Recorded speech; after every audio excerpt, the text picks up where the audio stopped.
Halo, Assalamualaikum. Berjumpa lagi dengan saya, Andri Novi Lestari dari SMA Negeri 4 Subang. Nah, teman-teman, izinkan kali ini saya mengungkapkan masalah yang kami temui di SMA Negeri 4 Subang, khususnya, dan semua sekolah di Indonesia pada umumnya. Kemudian, izinkan juga saya akan memaparkan solusi-solusi apa saja yang sudah kami coba untuk laksanakan, bagaimana mengimplementasikannya, dan juga hasilnya. Nah, teman-teman, adapun cakupan permasalahan yang kali ini ingin saya coba untuk utarakan adalah mengenai literasi, numerasi, dan kehidupan siswa. Nah, teman-teman, pada kesempatan kali ini saya akan membaginya ke dalam beberapa segmen. Yang pertama, saya akan menyampaikan tentang masalah atau deskripsi dari masalah yang kami hadapi. Kemudian, kami coba dari masalah tersebut mengerucut ke dalam akar masalah. Apa sih akar masalahnya yang sebenarnya? Kemudian, saya akan menyampaikan setelah akar masalah itu adalah alternatif solusi apa yang coba kami lakukan, bagaimana hasilnya, dan juga yang terakhir adalah rujukan yang saya miliki.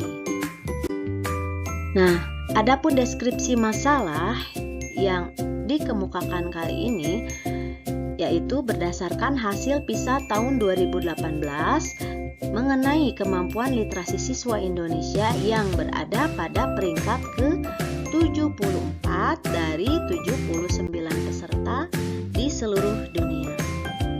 Nah, adapun PISA itu sendiri adalah hasil studi peningkatan tingkat internasional, penilaian tingkat internasional yang diselenggarakan oleh OECD untuk mengevaluasi sistem pendidikan di dunia dengan mengukur performa akademik pelajar sekolah berusia 15 tahun pada bidang matematika, sains, dan kemampuan membaca. Oke, nah mari kita masuk ke akar masalah. Dari deskripsi yang sudah saya utarakan tadi, maka akar permasalahannya itu ada dua. Yang pertama, bahwa hasil PISA Indonesia itu sangat rendah ya, 74 dari 79. Nah, kemudian berarti yang ada bermasalah selanjutnya adalah proses pembelajarannya. Bahwa proses pembelajarannya itu kurang memberikan penguatan bagi literasi dan numerasi siswa. Oke, nah bagaimana alternatif solusi yang coba kami laksanakan di SMA 4 Subang itu sebenarnya ada beberapa solusi ya, tetapi saya generalkan di sini menjadi 3 poin. Poin pertama yaitu membangun literasi dan numerasi di sekolah di tingkat kelas sampai dengan di tingkat individual. Kemudian, solusi yang selanjutnya adalah membuat suatu skema pembelajaran yang dapat menunjang kepada penumbuhan literasi dan numerasi.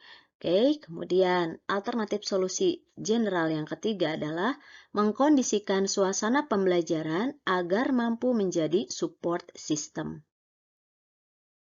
Oke, nah membangun literasi dan numerasi sekolah. Jadi kita sekarang saya akan coba untuk memaparkan solusi-solusi yang saya maksudkan tadi. Yang pertama adalah membangun literasi dan numerasi di sekolah. Nah, budaya literasi ini kegiatannya dibudayakan dalam suatu kegiatan yang diselenggarakan setiap hari. Jadi kegiatannya diselenggarakan setiap pagi sebelum proses pembelajaran dimulai, yaitu dimulai dari jam 7 hingga jam 7.45 atau hingga jam 8.20. Kemudian siswa itu berkumpul dan bersama-sama membangun literasinya. Nah, di sini terdapat koordinator guru. Koordinator guru ini dia bertugas untuk mengkondisikan, memanajerial, membuat rancangan kegiatan dari literasi dan kemudian membantu beberapa guru lainnya ketika membersamai siswa berliterasi. Oke, yang selanjutnya adalah kegiatan literasi tidak hanya berkisar pada kegiatan membaca saja, tetapi juga ada kegiatan bercerita, berbagi pengalaman, juga yang terakhir adalah menciptakan karya. Nah, karya di sini bisa jadi karya puisi, karya cerita, karya dongeng, fabel, atau karya-karya ilmiah. Nah, kemudian alternatif solusi kedua yang sudah kami coba laksanakan di sini adalah dengan cara membuat skema pembelajaran. Nah, skema pembelajaran di sini sebenarnya ada 4. Nah, skema yang pertama adalah skema pembelajaran biasa ya, seperti yang sudah biasa kita laksanakan di setiap kelas dengan cara pembelajaran yang lebih terbuka, pembelajaran yang lebih kepada student centered, pembelajaran yang lebih ke mengenalkan teknologi, mengenalkan kemampuan-kemampuan basic lainnya ya, kemampuan berkomunikasi, kemampuan mensosialisasi yang seperti itu. Nah, itu skema pembelajaran pertama. Nah, 3 skema pembelajaran lainnya adalah P5, STEM, dan PJBL blended. Nah, yang P5 di sini ini adalah proyek penguatan profil pelajar Pancasila. Nah, P5 ini dilaksanakan setiap hari Jumat. Kemudian tujuan utama dari diberikannya proyek P5 ini adalah penumbuhan dan pengembangan karakter positif, ya, karakter Pancasila. Karakter seperti imtak, kemudian bernalar kritis, berkebinekaan global, kreatif, inovatif, dan sebagainya. Nah, jadi P5 ini proyek utamanya itu bukan real benda saja, tetapi juga ke karakter. Jadi kalau proyek bendanya tidak mesti gitu, cuma yang wajibnya itu adalah pembentukan karakter. Nah, sedangkan di skema pembelajaran yang dua lagi, yaitu yang STEM dan PJBL blended, itu memang difokuskan kepada pembentukan produk, meskipun produknya tidak serta-merta harus berupa produk berbentuk barang. Nah, untuk dua skema ini dibagi menjadi dua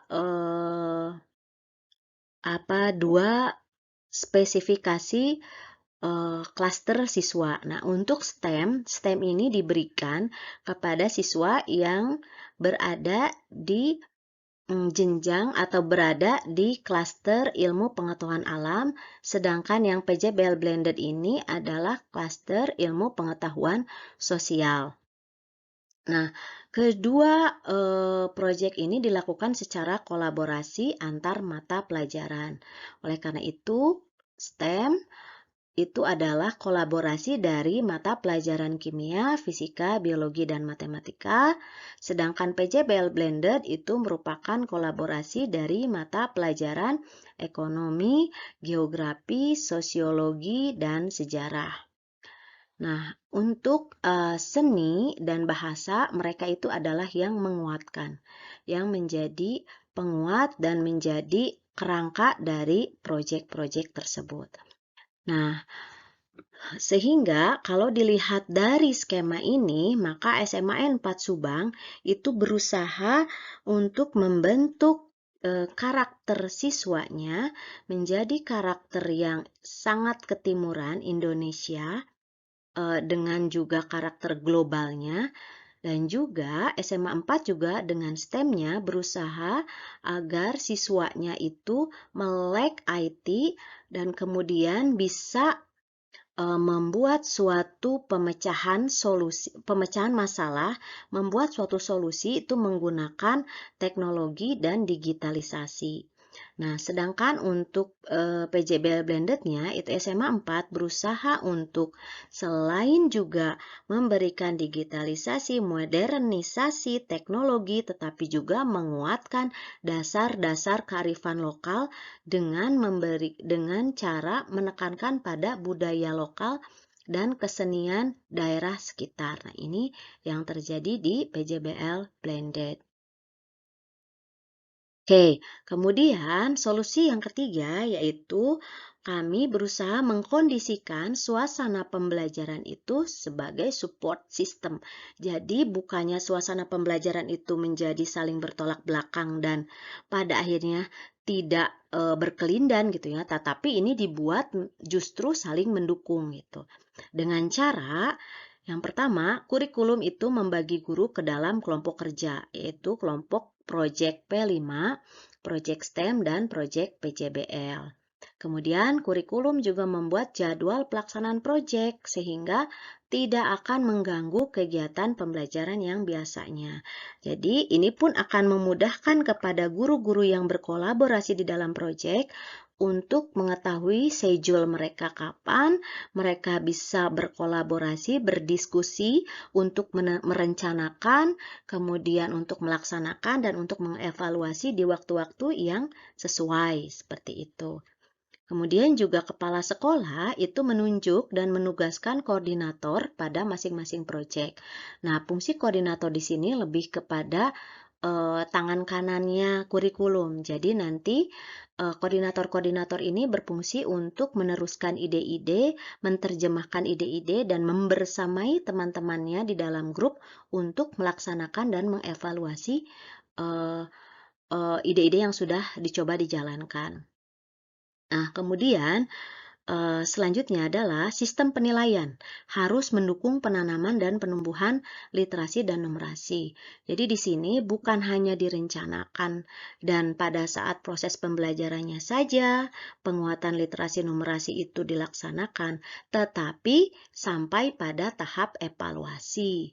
Nah, sehingga di SMA Negeri 4 Subang evaluasinya itu berbentuk evaluasi literasi numerasi berbasis kolaborasi antar mapel yang mereka nanti mendeliver ini dalam bentuk data-data faktual, data-data otentik yang ada di masyarakat, yang ada di negara Indonesia, yang kemudian diterjemahkan ke dalam masalah-masalah faktual juga, yang kemudian anak-anak nanti mencoba untuk mencari solusinya berdasarkan ilmu-ilmu yang sudah mereka pelajari sebelumnya, baik di dalam pembelajaran biasa maupun di dalam pembelajaran proyek kolaborasi. Jadi seperti itu sistem penilaiannya. Kemudian setelah itu juga dibentuk program evaluasi kegiatan yang mana kegiatan ini akan mengevaluasi seluruh kegiatan yang sudah kita laksanakan, apakah efektif atau tidak. Oke, nah kemudian setelah kita memberikan dan melaksanakan, mencoba menemukan alternatif solusi, kemudian kita mencoba mengimplementasikannya. Nah, hasil dari implementasi itu ada beberapa poin yang coba saya utarakan di sini ya, teman-teman. Yang pertama, hasil raport mutu pendidikan literasi dan numerasi sekolah SMA Negeri 4 Subang itu berada di atas rata kabupaten dan bahkan nasional. Nah, hasil antara sekolah dan rata tersebut memang berbeda signifikan, meskipun rentangnya masih sangat kecil. Nah, literasi siswa itu dinyatakan sudah melampaui rata dan dalam kondisi yang bagus. Ini yang sangat kecil di sini maksudnya yang numerasi ya, teman-teman. Nah, kalau literasi di bahasanya sudah sangat bagus, warnanya juga sudah di situ terlihat hijau gitu ya, dan memang sudah bagus. Namun untuk numerasi, meskipun berada di atas rata kabupaten dan nasional, itu didominasi didominasi hasilnya itu masih di level dasar atau basic. Kemudian, hasil tes kecerdasan majemuk itu menunjukkan kelindahan positif dengan pola kegiatan yang telah dilaksanakan. Jadi, teman-teman, kita juga di sini melaksanakan asesmen diagnostik dan asesmen kecerdasan majemuk kepada siswa, dan ternyata hasil dari kedua asesmen tersebut itu sangat berkelindahan positif dan sangat saling menguatkan dengan apa yang sudah kita laksanakan pada program pembelajaran. Nah, kemudian yang terakhir adalah bahwa secara umum menunjukkan pola perubahan proses pembelajaran telah memberikan dampak positif terhadap level literasi dan numerasi siswa. Oke, kemudian saya di sini mencoba menggarisbawahi bahwa ternyata insya Allah apa yang dilakukan oleh SMA Negeri 4 Subang itu sudah sesuai dengan tujuan dan sudah bermakna, sudah memberikan hasil yang positif. Namun memang perlu dilakukan evaluasi untuk perbaikan di kemudian hari. Oke, nah demikian teman-teman permasalahan yang ada di SMA Negeri 4 Subang dan saya rasa juga di semua sekolah. Kemudian solusi alternatif yang sudah coba kami lakukan di sini dan bagaimana hasilnya. Nah, sedangkan rujukan-rujukan yang saya pakai yaitu beberapa diambil dari OECD PISA, kemudian juga dari rapor pendidikan Kemendikbud, dan dari data kurikulum di SMA Negeri 4 Subang. Sebenarnya masih ada rujukan-rujukan lainnya, tetapi ini rujukan utama. Nah, demikian teman-teman hasil yang bisa saya paparkan kali ini. Mudah-mudahan hasil ini bisa bermanfaat baik bagi kami di sini di SMA Negeri 4 Subang maupun bagi teman-teman semua. Terima kasih. Wabillahi taufiq wal hidayah. Wassalamualaikum warahmatullahi wabarakatuh.